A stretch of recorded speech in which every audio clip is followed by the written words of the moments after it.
Hello everyone. Targeted judiciary channel पे आप सभी का स्वागत है। मेरा नाम शिल्पा है एंड इस वीडियो में हम बात करेंगे सेक्सुअल हरेसमेंट एक्ट के बारे में। इससे पहले 2 वीडियोस अपलोड हो चुके हैं जिनमें हमने चैप्टर 4 तक कंप्लीट कर लिया था। एक बार रिकॉल कर लेते हैं। तो चैप्टर जो फर्स्ट था, चैप्टर फर्स्ट में हमने बात करी थी, 3 सेक्शन दिए हैं चैप्टर फर्स्ट में, सेक्शन 1, 2 एंड 3। 1 में है शॉर्ट टाइटल वगैरह, एक्सटेंट वगैरह एंड कमेंसमेंट वगैरह। एंड सेकंड में थी काफ़ी सारी डेफिनेशन जिनको हमने डिस्कस किया था। एंड थर्ड जो था वो था प्रिवेंशन ऑफ सेक्सुअल हरेसमेंट से रिलेटेड। इसके बाद हमने चैप्टर 2 को डिस्कस किया था। चैप्टर 2 में एक ही सेक्शन था, सेक्शन 4। तो सेक्शन 4 में हमने बात की थी इंटरनल कंप्लेंट्स कमेटी के कॉन्स्टिट्यूशन के बारे में। फिर था चैप्टर 3। चैप्टर 3 रिलेटेड था लोकल कंप्लेंट कमेटी के कॉन्स्टिट्यूशन से। इसमें हमने 5 नंबर जो सेक्शन था उसमें बात की थी नोटिफिकेशन ऑफ डिस्ट्रिक्ट ऑफिसर के बारे में। एंड इसके बाद 6 में बात की थी constitution and jurisdiction of local complaints committee. And साथ में हमने बात करी थी composition, tenure and other terms and condition of local complaint committee. And इसके बाद हमने 8 नंबर सेक्शन में बात करी थी ग्रांट्स एंड ऑडिट के बारे में। फिर चैप्टर 4 में सेक्शन 9, 10 और 11 थे। तो 9, 10 और 11 जिसमें हमने 9 में बात की थी कंप्लेंट ऑफ सेक्सुअल हरेसमेंट, लैंगिक उत्पीड़न का परिवाद। एंड 10 में था कॉन्सिलिएशन, सुलह। और 11 में था इंक्वायरी इनटू कंप्लेंट। तो ये सब हमने डिस्कस कर लिया था। इसके लिए आप प्रीवियस 2 वीडियोस देख सकते हैं। आज हम स्टार्ट करेंगे चैप्टर 5 से। एंड जो चैप्टर 5 एंड 6 है उसको आज हम इस वीडियो में कंप्लीट करेंगे। इम्पोर्टेंट सेक्शन को अच्छे से डिस्कस करेंगे। तो स्टार्ट करते हैं। चैप्टर नंबर 5 है वो इंक्वायरी इनटू कंप्लेंट, इसका टाइटल है इंक्वायरी इनटू कंप्लेंट। इसके अंदर है सेक्शन 12, 13 एंड सेक्शन 14, सेक्शन 15, 16, 17 और 18 तक इसमें सेक्शन है। तो जो सेक्शन नंबर 12 है इसका टाइटल क्या है, action during pendency of inquiry. तो इम्पोर्टेंट है ये, action during pendency of inquiry. Start करते हैं। इसका सब क्लोज फर्स्ट बात करता है during the pendency of an inquiry on a written request made by the aggrieved woman, the internal committee or the local committee as the case may recommend to the employer। यहाँ पे बात की गई है कि जब इंक्वायरी चल रही हो, पेंडिंग हो, तो एग्रीव्ड वुमेन अगर रिटर्न रिक्वेस्ट करे तो इंटरनल कमेटी और लोकल कमेटी जो भी यहाँ पे काम कर रही है वो एम्प्लॉयर को रिकमेंड कर सकती है कि ट्रांसफ़र द एग्रीव्ड वुमेन और the respondent to any other work place. या तो एग्रीव्ड वुमेन को या फिर जिसके खिलाफ आरोप लाया गया है प्रत्यर्थी, उसको किसी अदर वर्क प्लेस पे ट्रांसफ़र कर दे। एक बार हिंदी देख लेते हैं इसकी। जांच के लंबित रहने के दौरान कार्रवाई, ये इसका शीर्षक है सेक्शन 12 का। जांच के लंबित रहने के दौरान व्यथित महिला के द्वारा किए गए अनुरोध पर यथास्थिति आंतरिक समिति या स्थानीय समिति नियोजक को निम्नलिखित की सिफारिश कर सकेगी कि व्यथित महिला या प्रत्यर्थी का किसी अन्य कार्यस्थल में स्थानांतरण करने के बारे में रिक्वेस्ट कर सकते हैं। अब चलते हैं आगे। नेक्स्ट गिवन है या फिर grant leave to the aggrieved woman up to a period of 3 months. व्यथित महिला को 3 महीने की अवधि तक छुट्टी मंजूर की जा सकती है। ऐसा रिकमेंडेशन दे सकती है इंटरनल कमेटी या लोकल कमेटी एम्प्लॉयर को। अगला है grant such other relief to the aggrieved woman as may be prescribed. या फिर व्यथित महिला को अन्य राहत प्रदान करने जो विहित की जाए, प्रदान की जा सकती है। सेकेंड सब क्लोज है the leave granted to the aggrieved women under this section shall be in addition to the leave she would be otherwise entitled. तो यहाँ जो छुट्टियाँ दी जाएंगी वो उन छुट्टियों के अलावा होंगी जिसके लिए वह अन्यथा हकदार होती। यानी इस धारा के अधीन व्यथित महिला को मंजूर की गई जो छुट्टियाँ होंगी उस छुट्टी के अतिरिक्त होंगी जिसके लिए वह अन्यथा हकदार होती, तो अलग से दी जाएंगी। थर्ड सब क्लोज है on the recommendation of the internal committee या फिर local committee as the case may be under sub section first the employer shall implement the recommendation made under subsection first and send the report of such implementation to the internal committee or the local committee as the case may be। तो ये जो recommendation दी गई हैं इनको लागू किया जा सकता है। तो अगर इनको इम्प्लीमेंट कर दिया है और उसके बाद में जो यहाँ पे एम्प्लॉयर है वो ये रिपोर्ट भेजेगा इंटरनल कमेटी को और लोकल कमेटी को। हिंदी में देख लेते हैं। उपधारा फर्स्ट के अधीन यथास्थिति आंतरिक समिति या स्थानीय समिति की सिफारिश पर नियोजक उपधारा फर्स्ट के अधीन की गई सिफारिशों को कार्यान्वित करेगा और ऐसे कार्यान्वयन की जो रिपोर्ट है वो आंतरिक समिति या स्थानीय समिति को भेजेगा। तो ये हमारा कंप्लीट हुआ सेक्शन 12। अब चलते हैं नेक्स्ट पे। हमारा नेक्स्ट जो सेक्शन है वो है सेक्शन 13, जिसके में इंक्वायरी रिपोर्ट के बारे में बात की गई है। सेक्शन तो इसका सबसेक्शन फर्स्ट है कि on the completion of an inquiry under this act the internal committee और the local committee as the case may be shall provide a report of its finding to the employer और as the case may be the district officer within a period of 10 days from the date of completion of the inquiry and such report be made available to the concerned parties। तो इसमें important क्या है कि अगर ऐसे पहले वाले जो सेक्शन था 12 उसमें तो हमने देखा था कि पेंडिंग था वहाँ पे इंक्वायरी और यहाँ पे कंप्लीट हो चुकी है। तो इंटरनल कमेटी और लोकल कमेटी जो भी काम कर रही है वो अपनी जो भी फाइंडिंग्स आई हैं उनको एम्प्लॉयर को यहाँ पे रिपोर्ट देगा और in the case of internal committee employer को and in the case of local committee district officer को 10 दिन के भीतर रिपोर्ट देनी पड़ेगी। एंड इसके अलावा जो रिपोर्ट है वो देनी पड़ेगी कंसर्न पार्टीज को भी। इसका सब सेक्शन 2 की बात कर लेते हैं। वेयर द इंटरनल कमिटी और the local committee as the case may be arrives at the conclusion that the allegation against the respondent has not been proved, it shall recommend to the employer and the district officer that no action is required to be taken in the matter।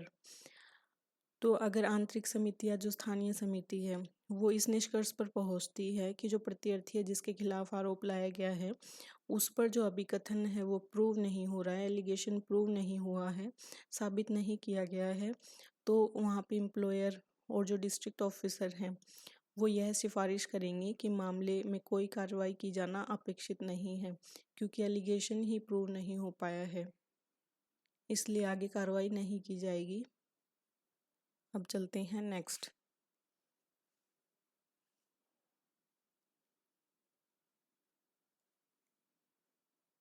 Next दिया है where the internal committee or the local committee as the case may be arrive at the conclusion that the allegation against the respondent has been proved, it shall recommend to the employer or the district officer as the case may be। और अगर जो प्रत्यर्थी है उस पर allegation prove हो चुका है तो इंटरनल कमेटी और लोकल कमेटी क्या रिकमेंड करेगी वो सब बातें यहाँ पे दी गई हैं। पहला है कि वो रिकमेंड करेगी to take action for sexual harassment as a misconduct in accordance with the provision of the service rules applicable to the respondent और where no such service rules have been made in such manner as may be prescribed. तो यहाँ पे अगर allegation prove हो गया है तो recommend करेंगी कि जो प्रत्यर्थी है जिस पे आरोप लगाया गया है उसको जो भी लागू सेवा नियम है उसके उपबंधों के अनुसार कदाचार के रूप में और जहाँ ऐसे सेवा नियम नहीं बनाए गए हैं वहाँ ऐसी रीति से जो विहित की जाए लैंगिक उत्पीड़न के लिए कार्रवाई करने के लिए रिकमेंड करेगी।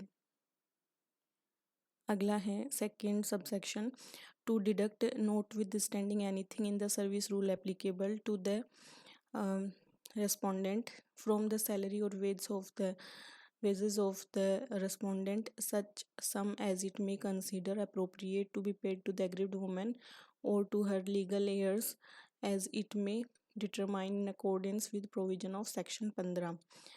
जो भी रिस्पोंडेंट है उसको लागू सेवा नियमों में से किसी बात के होते हुए भी प्रत्यर्थी के वेतन और उसकी मजदूरी से व्यथित महिला जो एग्रीव्ड वुमेन है उसको विधिक या फिर उसके विधिक वारिस को संदत किए जाने वाली ऐसी राशि जो वो समुचित समझे कटौती करने और जो धारा 15 के उपबंधों के अनुसार है वो अवधारित करे। provided that in case of the employer is unable to make such a deduction from the salary of the respondent due to his being absent from duty of cessation of employment, it may direct to the respondent to pay such sum to the aggrieved woman. तो अगर ये जो प्रत्यार्थी है ये absent हो तो नियोजक जो है, परंतु यदि नियोजक प्रत्यार्थी के कर्तव्य से अनुपस्थित रहने या नियोजन के समाप्त होने के कारण उसके वेतन से ऐसी कटौती नहीं कर पा रहा है, तो फिर वो एग्रीव्ड वुमेन को ऐसी राशि का संदेह करने का प्रत्यार्थी को निर्देश दे सकेगा। अगला है provided further that in case of the respondent fails to pay the sum refer to the clause second, the internal committee or the case may be local committee may forward the order for recovery of the sums as an area of land revenue to the concerned district officer।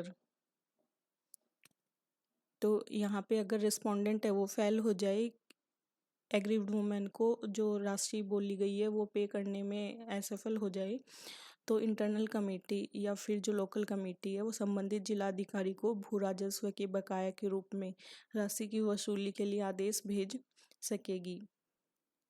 Next है close, the employer और the district officer shall act upon the recommendation with in 60 days of its receipt by him. Important है ये भी।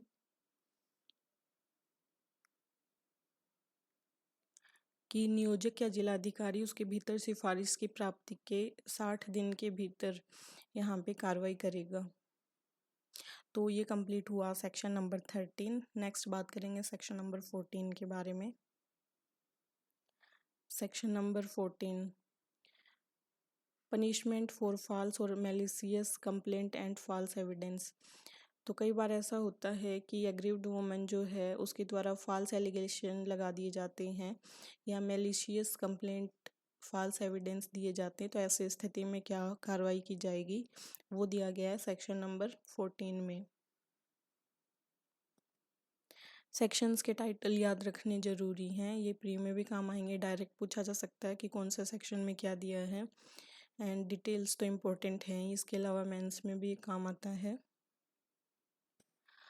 तो यहाँ पे सब clause first में दिया है कि वेयर द इंटरनल कमिटी और the local committee as the case may be arrive at a conclusion that allegation against the respondent is malicious और द एग्रीव्ड वुमन और एनी अदर पर्सन जिसने complaint की है made the complaint knowing it to be false, उसको पता है कि false यहाँ पे कंप्लेंट की जा रही है, और the aggrieved woman or any other person making the complaint has produced any forged or misleading document, it may recommend to the employer or the district officer as the case may be to take action against the woman or the person who has made the complaint under subsection first or subsection second of the section 9 as the case may be in accordance with the provision of the service rules applicable to her or him or where no such service rules exist in such manner as may be prescribed।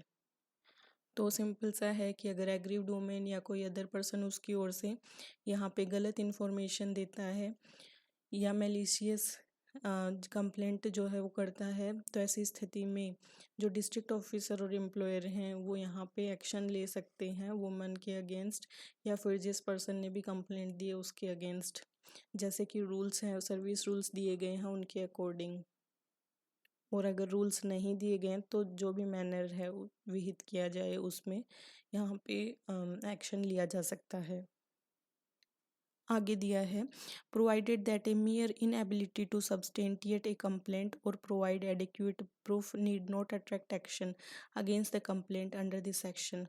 तो दिया है कि अगर जो जिसने भी complaint की है वो एडिक्वेट पर्याप्त प्रूफ नहीं दे पा रहा है कंप्लेंट को साबित करने के लिए, तो यहाँ पे ये जो चीज़ है ये अट्रैक्ट नहीं करेगी उसके खिलाफ अगेंस्ट, उसके खिलाफ कार्रवाई करने को यहाँ पे अट्रैक्ट नहीं करेगी।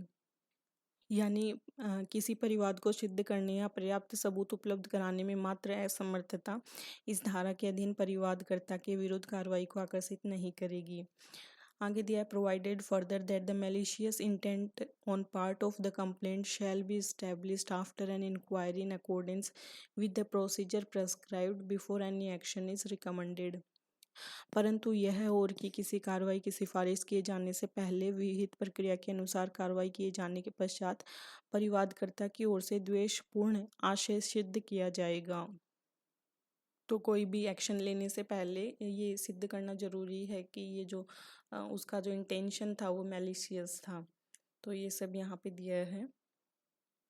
आगे गिवन है कि where the internal committee or the local committee, as the case may be, arrives at a conclusion that during the inquiry any witness has given false evidence or produced any forged or misleading document, it may recommend to the employer of the witness of the district officer, as the case may be, to take action in accordance with the provision of the service rule applicable to the said witness, where no such service rule exists in such manner as may be prescribed।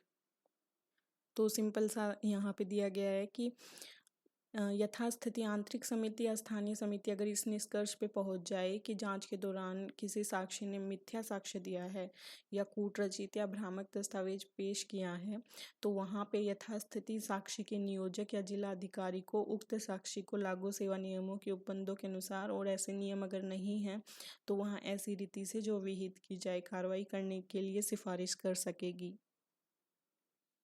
Next है section 15। Section 15 का title क्या है? Determination of compensation, यानी प्रतिकर का अवधारण। इसको देखते हैं।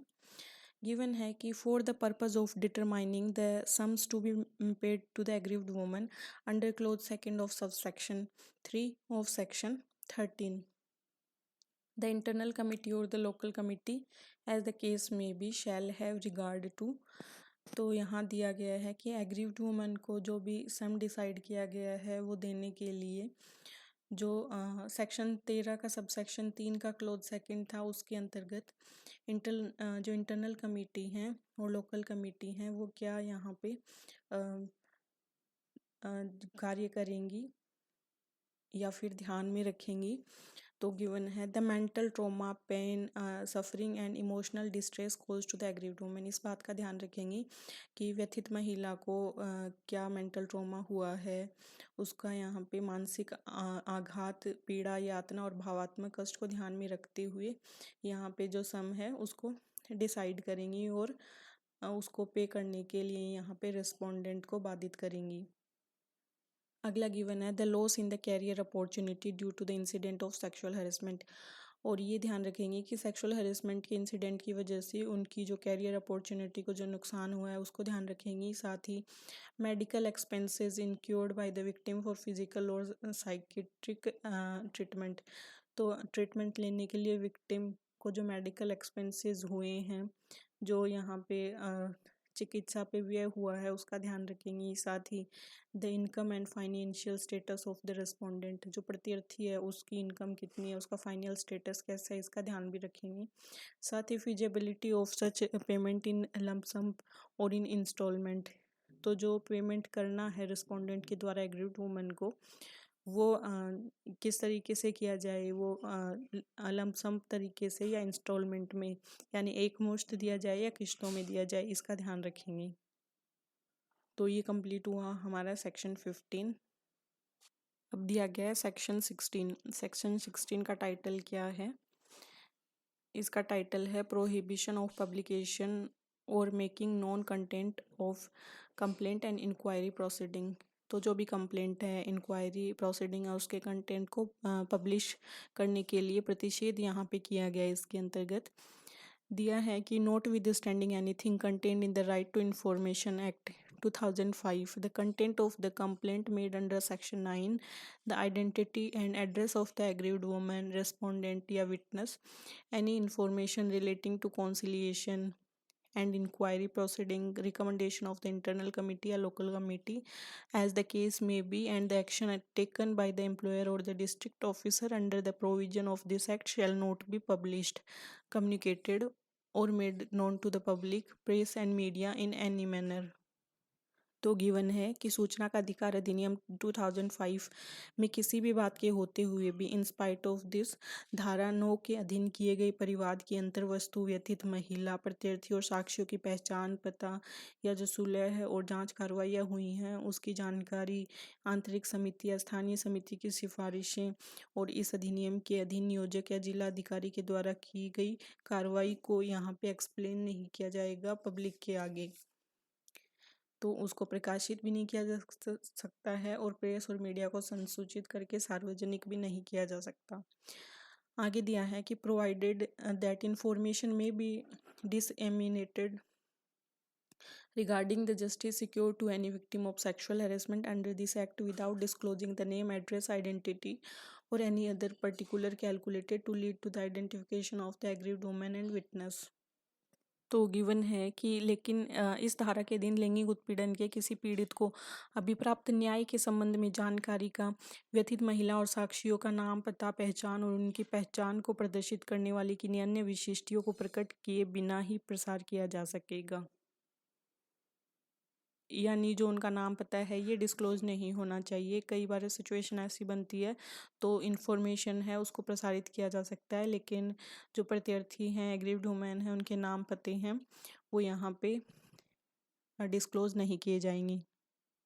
नेक्स्ट है हमारा सेक्शन नंबर 17। सेक्शन नंबर 17 बात करता है about the penalty for publication or making known content of complaint and inquiry proceedings। तो ये यहाँ पे इसकी हेडिंग है। तो गिवन है कि where any person interested with the duty to handle or deal with the complaint, inquiry, or any recommendation or action to be taken under the provision of this act contravenes the provision of section 16, he shall be liable for penalty in accordance with the provision of the service rule applicable to the said person or where no such service rule exists in such manner as may be prescribed।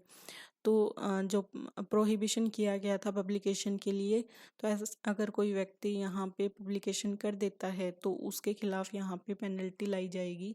ये सब दिया गया है section 17 के अंदर। अगला है section number 18। तो सेक्शन नंबर 18 की हेडिंग क्या है? अपील। तो अपील किस सिचुएशन में लाई जा सकती है वो दिया गया है कि any person aggrieved from the recommendation made under subsection 2 of section 13 और अंडर क्लोज फर्स्ट और clause second of subsection 3 of subsection 13 and subsection first और subsection 2 of section 14 and section 17 और non implementation of such recommendation में prefer an appeal to the court or tribunal in accordance with the provision of the service rule applicable to the said person or where no such service rules exist then without prejudice to provision contained in any other law for the time being in force the person aggrieved may prefer an appeal in such manner as may be prescribed or appeal under subsection first shall be preferred within a period of 90 days of the recommendation। important है ये। तो दिया है कि धारा 13 की जो उपधारा 2 है उसके अधीन या धारा 13 की उपधारा जो 3 है उसके खंड फर्स्ट सेकंड के अधीन या धारा 14 की उपधारा फर्स्ट या सेकंड या धारा 17 के अधीन जो भी सिफारिश या ऐसी सिफारिशों को कार्यान्वित न किए जाने से व्यथित कोई व्यक्ति है वो अपील लाएगा कहाँ पे? ट्राइब्यूनल में या कोर्ट में। तो उक्त व्यक्ति को लागू सेवा नियमों के उपबंधों के अनुसार न्यायालय या अधिकरण को अपील कर सकेगा। जहाँ ऐसा सेवा नियम नहीं है वहाँ जो भी उस टाइम में एक्ट चल रहा है जो भी विधि है तत्समय परवर्त विधि अन्य विधि पर प्रतिकूल प्रभाव डाले बिना व्यथित व्यक्ति ऐसी रीति में अपील कर सकेगा जो विहित की जाए। तो ये हमारा कंप्लीट हुआ चैप्टर नंबर 5। चैप्टर नंबर 5 में हमने सेक्शन 12, 13, 14, 15, 16, 17, 18 तक कंप्लीट किया है। 12 में था कि जांच के लंबित रहने के दौरान कार्रवाई यानी action during pendency of inquiry. 13 में था इंक्वायरी रिपोर्ट एंड 14 में था पनिशमेंट फॉर फॉल्स और malicious complaint and false evidences. 15 में था डिटर्मिनेशन ऑफ कंपनसेशन। 16 में था prohibition of publication of making known contents of the complaint and inquiry proceedings. 17 में था पेनल्टी फॉर पब्लिकेशन और making known content of complaint and inquiry proceedings, and 18 में था appeal.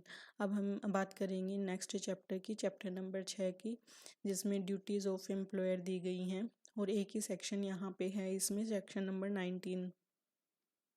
तो ये जो सेक्शन है मेंस के लिए भी इम्पोर्टेंट है, डायरेक्ट पूछा जा सकता है ड्यूटीज़ ऑफ एम्प्लॉयर के बारे में।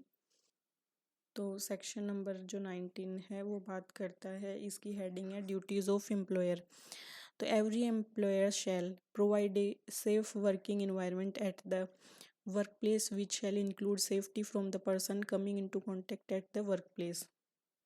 तो गिवन है कि जो एम्प्लॉयर है, जो नियोजक है, उसकी जिम्मेदारी बनती है, उसकी ड्यूटी बनती है कि वो यहाँ पे काम करने वाले जो कर्मचारी हैं कार्यस्थल पे, उनको सुरक्षित कार्य वातावरण उपलब्ध कराए, और इसके अंतर्गत कार्यस्थल पर जो भी संपर्क में आने वाले व्यक्ति हैं उनसे सुरक्षा उपलब्ध कराना भी शामिल है। नेक्स्ट है display at any conspicuous place in the workplace the penal consequences of sexual harassment and the other order constituting the internal committee under subsection first of section 4। ये यहाँ पे गिवन है कि जो लैंगिक उत्पीड़न के शास्तिक परिणाम हैं, धारा 4 की उपधारा फर्स्ट के अधीन आंतरिक समिति का गठन करना है। ये जो ऑर्डर्स हैं इनको कार्यस्थल में कोई ऐसी जगह पे प्रदर्शित करे जो सब आसानी से देख सकें। इससे क्या होगा कि सेक्सुअल हरेसमेंट के अगेंस्ट यहाँ पे जागरूकता है वो उत्पन्न की जा सकेगी एम्प्लॉयर्स में, एंड जो एम्प्लॉयज़ हैं उनमें यहाँ पे जागरूकता होगी तो ऐसे इंसिडेंट कम होंगे। अगला है organize workshops and awareness program at regular interval for sensitizing the employees with the provision of the act and orientation program for the member of the internal committee in the manner as may be prescribed। तो given है कि आंतरिक समिति यहाँ पे इस अधिनियम से के उपबंधों से कर्मचारी को यहाँ पे उसके बारे में अवेयरनेस फैलाने के लिए वर्कशॉप्स हैं वो की जाएं, और नियमित अंतरालों पर कार्यशालाएं, जागरूकता कार्यक्रम और आंतरिक समिति के सदस्यों के लिए अभिविन्यास कार्यक्रम ऐसी रीति में जो विहित की जाएं आयोजित करेगा। नेक्स्ट है प्रोवाइड करेगा necessary facilities to the internal committee और the local committee as the case may be for dealing with the complaint and conducting an inquiry. तो जो भी कंप्लेंट आ रही हैं और इंक्वायरी की जा रही है उसके लिए फैसिलिटीज़ है वो प्रोवाइड करेगा, ये भी ड्यूटी है एम्प्लॉयर। अगला है assist in securing the attendance of respondent and witness before the internal committee और the local committee as the case may be. तो यथास्थिति आंतरिक समिति या स्थानीय समिति के समक्ष जो प्रत्यर्थी है जिस पे आरोप लाया गया है या जो विटनेस है साक्षी, उनकी उपस्थिति सुनिश्चित करने में हेल्प करेगा।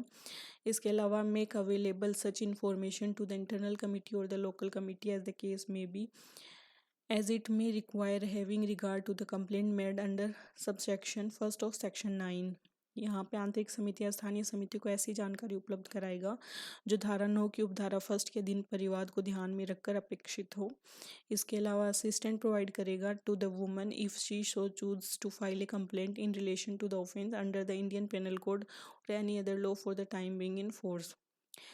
महिला जो है उनको ये आईपीसी की या तत्समय परिवर्तित किसी अन्य विधि के अधीन अपराध के संबंध में कोई परिवाद फाइल करने का अगर वो चयन करती है तो उसके लिए भी सहायता प्रदान करेगा। इसके अलावा cause to initiate action under the Indian penal code और any other law for the timing in force against the perpetrator if the aggrieved woman so desires, where the perpetrator is not an employee in the workplace at which the incident of sexual harassment took place। Given है कि उस कार्यस्थल में जहां लैंगिक उत्पीड़न की घटना हुई थी, अपराधकर्ता के विरुद्ध या व्यथित महिला ऐसी वांछा करती है जहां अपराधकर्ता कोई कर्मचारी नहीं है तो उसके खिलाफ आईपीसी या तत्समय पूर्ववर्ती किसी विधि के अधीन कार्रवाई प्रारंभ की जाएगी। अगला है treat sexual harassment as a misconduct under the service rules and initiate action for such misconduct. तो लैंगिक उत्पीड़न को सेवा नियमों के अधीन कदाचार मानेगा और ऐसे कदाचार के लिए कार्रवाई प्रारंभ करेगा। अगला है monitor the timely submission of reports by the internal committee. Internal committee की जो रिपोर्ट्स हैं उनको समय पर प्रस्तुत किए जाने को मॉनिटर करेगा। तो ये हमने देखा सेक्शन नंबर 19 जो कि था चैप्टर 6 का पार्ट, एंड इसमें हमने ड्यूटीज़ ऑफ एम्प्लॉयर को डिस्कस किया। तो आज के इस वीडियो में हमने चैप्टर नंबर 5 और चैप्टर नंबर 6 को कंप्लीट किया। काफ़ी अच्छे से डिटेल से हमने इसको डिस्कस किया है। प्रीलिम्स एंड मेंस दोनों के लिए बहुत इम्पोर्टेंट है। एंड इससे रिलेटेड कोई भी अगर डाउट हो तो आप कमेंट सेक्शन में लिख सकती हैं। And thanks for watching and keep watching and keep sharing. Have a nice day.